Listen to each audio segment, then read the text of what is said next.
আজকে আমি বানাবো চাউমিন। তো তার জন্য দেখো আমি চাউমিনের প্যাকেটটা কেটে নিয়েছি। আর চাউমিনে দেওয়ার জন্য সবজিগুলো আমি এখানে নিয়ে নিয়েছি।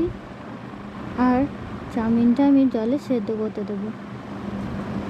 এখানে প্রথমেই দিয়েছিলাম, তবে জায়গাটা অল্প মনে হচ্ছিলো, তার জন্য আমি একটা হাঁড়িতে নিয়েছি। আর চাউমিনের মধ্যে দিয়ে দিলাম লবণ।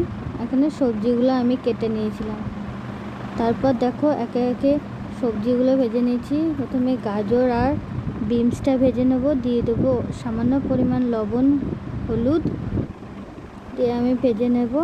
আর এদিকে দেখো আমার চাউমিনটাও সেদ্ধ হয়ে গেছে, জল ঝরিয়ে দিয়েছি।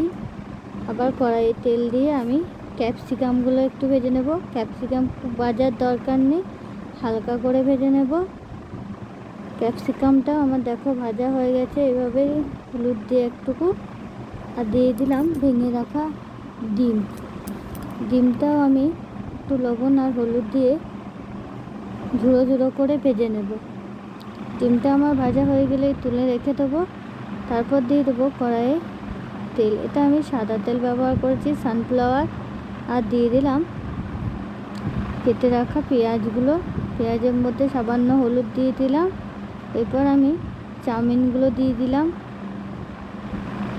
দেখো চাউমিনের মধ্যে দিলাম হলুদ, লবণ দেবো সামান্য পরিমাণ। আগেই আমি সবই লবণ ব্যবহার করেছি ভাজাগুলোতে, তার জন্য সামান্য পরিমাণই দেব।